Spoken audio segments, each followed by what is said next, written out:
Hi friends, എല്ലാവർക്കും സ്വാഗതം. അപ്പോൾ നമ്മളിപ്പോൾ തൊഴിലാണുള്ളത്. അപ്പോൾ നമുക്കിന്ന് നമ്മുടെ വണ്ടിയുടെ പണി, അതായത് നമ്മുടെ കാറിൻ്റെ വർക്ക് സ്റ്റാർട്ട് ചെയ്തിട്ടുണ്ട്. അപ്പോൾ നമുക്ക് ആ വർക്ക്ഷോപ്പിൽ ഒന്ന് പോയി നോക്കണം എങ്ങനെയാണൊക്കെ. അതുപോലെ നമ്മുടെ ബൈക്കിൻ്റെ പണി കഴിഞ്ഞിട്ടുണ്ട്. അതായത് നമ്മുടെ ബൈക്ക് സർവീസ് ചെയ്യാൻ കൊടുത്തായിരുന്നു, ഷോക്ക് മാറ്റാനും ബ്രേക്കൊക്കെ മാറാൻ കൊടുത്തായിരുന്നു നമ്മൾ. അപ്പോൾ അതിൻ്റെ ഫുൾ പണി ബൈക്കിൻ്റെ തീർന്നിട്ടുണ്ട്. അപ്പോൾ നമുക്കിത് ബൈക്ക് അവിടെ പോയി വാങ്ങിച്ച് അത് പെയിൻറ്റ് ചെയ്യാൻ കൊടുക്കുകയും ചെയ്യണം. നമ്മുടെ കാറിൻ്റെ പണി സ്റ്റാർട്ട് ചെയ്ത് എന്ത് രൂപ നോക്കാൻ പോകണം. അപ്പോൾ നമുക്ക് നേരെ ബൈക്കിൻ്റെ അടുത്തേക്ക് പോകാം. അങ്ങനെ നമ്മൾ വർക്ക്ഷോപ്പിലെത്തി. വണ്ടിയുടെ പണിയൊക്കെ തീർത്ത് അവിടെ മാറ്റി വെച്ചിട്ടുണ്ട്. അപ്പോൾ നമുക്ക് വണ്ടി അടുത്തേക്ക് അതിലൊന്ന് പോയി നോക്കാം. ഒരു ഡോമിനാർ ഇവിടെ മോഡിഫൈ ചെയ്ത് വെച്ചിട്ടുണ്ട്. ട്രിപ്പ് പോകുന്ന രീതിയിലാണെന്ന് തോന്നുന്നു. സംഭവം ഒരു അടിപൊളിയുണ്ട്. എന്നിങ്ങനത്തെ ഒരെണ്ണം വാങ്ങിക്കാൻ പറ്റുമോ? അങ്ങനെ നമ്മൾ വണ്ടി കണ്ടുപിടിച്ചു. നമ്മുടെ ഈ വണ്ടിയുടെ ഉണ്ടല്ലോ, മെക്കാനിക്കൽ ഫാം മാത്രമേ തീർത്തിട്ടുള്ളൂ. അതായത് വണ്ടിയുടെ മെക്കാനിക്കൽ ഫാം ഫുള്ള് ഓക്കെ ആക്കിയിട്ടുണ്ട്. ഇനി നമുക്ക് പെയിൻറ്റിങ് വർക്ക് കൂടെ ബാക്കിയുണ്ട്. അപ്പോൾ നിലവിൽ വണ്ടിക്കകത്ത് ഫിൽറ്ററെല്ലാം മാറിയിട്ടുണ്ട്. പിന്നെ ബ്രേക്കിൻ്റെ ഒരു കിറ്റുണ്ട്, അത് മാറിയിട്ടുണ്ട്. പിന്നെ നമ്മുടെ 2 ഷോക്ക് മാറിയിട്ടുണ്ട്, 2 ഇൻഡിക്കേറ്റർ മാറിയിട്ടുണ്ട്. പിന്നെ ക്ലച്ചിൻ്റെ കേബിൾ മാറിയിട്ടുണ്ട്, ആക്സിലേറ്റർ കേബിൾ മാറിയിട്ടുണ്ട്, റിലേ മാറിയിട്ടുണ്ട്. അതുപോലെ നമ്മുടെ വണ്ടിയുടെ സെൽഫ് മോട്ടർ അത് ശരിയാക്കിയിട്ടുണ്ട്. പിന്നെ വേറെന്തോ ഓയിൽ മാറിയിട്ടുണ്ട്. പിന്നെ ഈ സംഭവം ഒരെണ്ണം പറഞ്ഞു പോയിരുന്നത് അത് സെറ്റാക്കി തന്നിട്ടുണ്ട്. എങ്ങനെയാണ് സെറ്റാക്കി തന്നിട്ടുണ്ട്, അത് ഓക്കെ ആക്കിയിട്ടുണ്ട്. ഇനിയിപ്പോൾ നേരെ പെയിൻറ്റിങ്ങിലേക്ക് വേണ്ടി കയറ്റിയാൽ മതി. ബാക്കിയെല്ലാം ഓക്കെ ആയിട്ടുണ്ട്. മൊത്തം ഓക്കെ ആയിട്ടുള്ള സീറ്റ് കവർ അത് മാറാറുണ്ട്. അതുപോലെ ഒരു ഫുഡ് റെസ്റ്റ് അത് മാറാറുണ്ട്. നമുക്കിനി വണ്ടി ഒന്ന് ഓടിച്ച് നോക്കാം. അതുപോലെ നമുക്ക് നേരെ വണ്ടി ഇനി പെയിൻറ്റ് ചെയ്യുന്ന സ്ഥലത്തേക്ക് കൊണ്ടുപോകാം. വണ്ടി ഇപ്പോൾ ഇത്ര ചെയ്തതിന് തന്നെ 7,000 രൂപ മുടക്കായുണ്ട്. ഇനി പെയിൻറ്റിങ് കൂടെ കഴിയുമ്പോൾ എത്രയാണെന്ന് ദൈവത്തിനറിയാം. വണ്ടി ഏതായാലും ഓക്കെ ആയിട്ടുണ്ട്. സെൽഫൊക്കെ ഒറ്റയടിക്ക് തന്നെ സ്റ്റാർട്ടാവുന്നുണ്ട്. പ്രശ്നങ്ങളൊന്നുമില്ല. ശരിക്കും പറഞ്ഞു കഴിഞ്ഞാൽ വണ്ടി ഓടിക്കുമ്പോൾ ഞെട്ടിപ്പോയി. ഞാൻ ഈ വണ്ടി വാങ്ങിച്ചപ്പോൾ ഉള്ളേക്കാളും കണ്ടീഷൻ ഇപ്പോൾ ഈ വണ്ടിക്കുണ്ട്. അവരേതായാലും വണ്ടി നന്നായിട്ട് തന്നെ പണിതിട്ടുണ്ട്.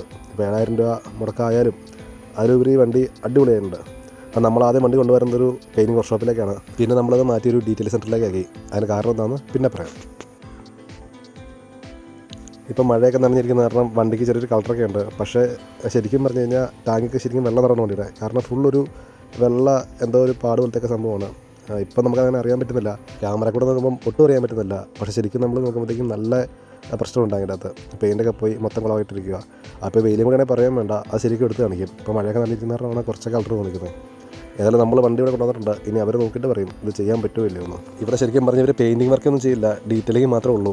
ഇത് എത്രത്തോളം ശരിയാവുമെന്നറിയില്ല. കാരണം വണ്ടിയുടെ കോലം അതുപോലെയാണ്. ഇവരൊന്ന് നോക്കുമ്പോൾ അറിയാം ഇതെങ്ങനെ ചെയ്യാൻ പറ്റുമല്ലോ എന്ന്. ഇപ്പോൾ പെയിൻറ്റ് ചെയ്യാണ്ട് ഡീറ്റെയിലിംഗ് ചെയ്താലും എത്രത്തോളം ശരിയാവുന്നുള്ള കാര്യത്തിൽ എനിക്ക് സംശയമുണ്ട്. ഏതായാലും നമുക്ക് അവരുടെ ചോദിച്ചു നോക്കാം ഇതെങ്ങനെയാണ് ഇതിൻ്റെ പരിപാടിയെന്ന്. അതിനേക്കാളൊക്കെ നമുക്ക് മെച്ചം തോന്നിയെന്ന് വെച്ച് കഴിഞ്ഞാൽ ഇവരുടെ സ്റ്റിക്കർ ഉണ്ടല്ലോ, ഇത് മൊത്തം ഒരു പൊളിച്ചളയും. അതുകൊണ്ട് ഇവർ തന്നെ വേറെ സ്റ്റിക്കർ നമുക്ക് ഒട്ടിച്ച് തരും. പിന്നെ സീറ്റ് കവർ അതും ഇവർ തന്നെ മാർത്തരാന്ന് പറഞ്ഞു. അതേതായാലും വലിയൊരു ഉപകാരമായി നമുക്ക്. കാരണം പിന്നെ അതിനുവേണ്ടി മെനക്കേണ്ട ആവശ്യം വരുന്നില്ല. ഇനിയിപ്പോൾ ഒരേ ഒരു പ്രശ്നമുള്ളൂ, ഇത്രയും ചെയ്യുന്നതിന് ഇവർ എത്ര രൂപയാണ് വാങ്ങിക്കുന്നത്? അത് ശരിക്കും ഒരു സംശയമുള്ളൊരു കാര്യം തന്നെയാണ്. റേറ്റും കാര്യങ്ങളൊക്കെ ഈ വണ്ടി ഞാൻ ഡെലിവറി എടുക്കാൻ വരുന്ന സമയത്ത് കറക്റ്റായിട്ട് പറയാം കേട്ടോ. അങ്ങനെ ഇവിടുത്തെ ചേട്ടൻ വണ്ടി നോക്കാൻ വന്നു. ആൾ വണ്ടി മൊത്തം നോക്കിയിട്ട് പറഞ്ഞത് എന്താണെന്ന് വെച്ച് കഴിഞ്ഞാൽ ഇത് ചെയ്യാം, പക്ഷേ എത്രത്തോളം ഓക്കെ ആണെന്നറിയില്ല, എങ്കിലും ഒരു മാക്സിമം ചെയ്യാമെന്ന് പറഞ്ഞു. കാരണം റീപെയിൻറ്റിങ് കാര്യങ്ങളൊന്നുമില്ല, ഫുൾ ഡീറ്റെയിലിംഗ് ചെയ്ത് വണ്ടി റെഡിയാക്കാമെന്നാണ് അവർ പറഞ്ഞത്, ഉറപ്പ് വന്നേക്കുന്നത്.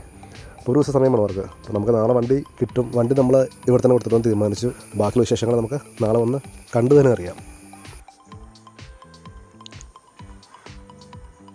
അങ്ങനെ നമ്മൾ കാറിൻ്റെ വർക്ക്ഷോപ്പിലെത്തി. നമ്മൾ ശരിക്കും ലേറ്റായിരുന്നു, അതുകൊണ്ട് ഞാൻ നേരെ വണ്ടി അടുത്തേക്ക് തന്നെ പോകുന്നു. നമ്മുടെ വണ്ടിയുടെ ഏതായാലും പണിയൊക്കെ സ്റ്റാർട്ട് ചെയ്തിട്ടുണ്ട്. ചേസൊക്കെ നിവർത്തി സെറ്റാക്കി വെച്ചിട്ടുണ്ട് അവർ. അതുപോലെ താഴത്തൊരു കിറ്റ്, അതിൻ്റെ പേരെന്താണെന്ന് അറിയില്ല, അതും റെഡിയാക്കി വെച്ചിട്ടുണ്ട്. അതുപോലെ ബോണ്ട് തുറക്കാനിരിക്കുന്ന സാധനമൊക്കെ അതൊക്കെ പോയായിരുന്നു, അതൊക്കെ പിടിച്ചിട്ടുണ്ട്, അതൊക്കെ ഓക്കെ ഉണ്ട്. പിന്നെ ഒരു കിറ്റ്, ആ സൈഡിലെ കിറ്റ് ഇപ്പോൾ മാറിയത് കേട്ടോ. ഈ കാണുന്ന കിറ്റ് പുതിയ കിറ്റാണ്, അത് ഫുൾ ചടങ്ങിപ്പോയായിരുന്നു, അത് റീപ്ലേസ് ചെയ്തേക്കുന്ന കിറ്റാണ് അത്. അപ്പോൾ നിലവിൽ ഇത്രയും പണികളൊക്കെ കഴിഞ്ഞിട്ടുണ്ട്. ഇനി പണി മുമ്പോട്ട് പോകണമെങ്കിൽ ഈ കാണുന്ന കിറ്റുണ്ടല്ലോ, ആ സെയിം കിറ്റ് ഇപ്പുറത്തെ പോയിട്ടിരിക്കുക, അത് വരണം. അത് ഒന്നല്ലേ ബാക്കി പണി ചെയ്യാൻ പറ്റുള്ളൂ. അപ്പോൾ അത് ഇതുവരെ കിട്ടിയിട്ടില്ല. അപ്പോൾ അതിനുവേണ്ടി വെയിറ്റിംഗ് ആണ്. അപ്പോൾ ഫ്രണ്ട്സ്, നമ്മൾ ഒരുപാട് സപ്പോർട്ട് ചെയ്തു. എല്ലാത്തിനും വളരെ നന്ദിയുണ്ട്. തുടർന്ന് സപ്പോർട്ട് ഞാൻ പ്രതീക്ഷിക്കുന്നു. ഇനിയും ചാനൽ സബ്സ്ക്രൈബ് ചെയ്തിട്ടൊന്ന് സബ്സ്ക്രൈബ് ചെയ്യണം. അതുപോലെ നമ്മുടെ വീഡിയോ ലൈക്കും ഷെയറും കമൻറ്റും ഒക്കെ ചെയ്യണം. നിങ്ങളുടെ വിലയേറിയ അഭിപ്രായങ്ങൾ കമൻറ്റായി രേഖപ്പെടുത്തണം. ഇത്രയും പറഞ്ഞ് ഞാൻ ഈ വീഡിയോ അതിൻ്റെ ചെയ്യുമ്പോഴാണ് അടുത്ത ദിവസം വേറെ വീഡിയോ കാണാം.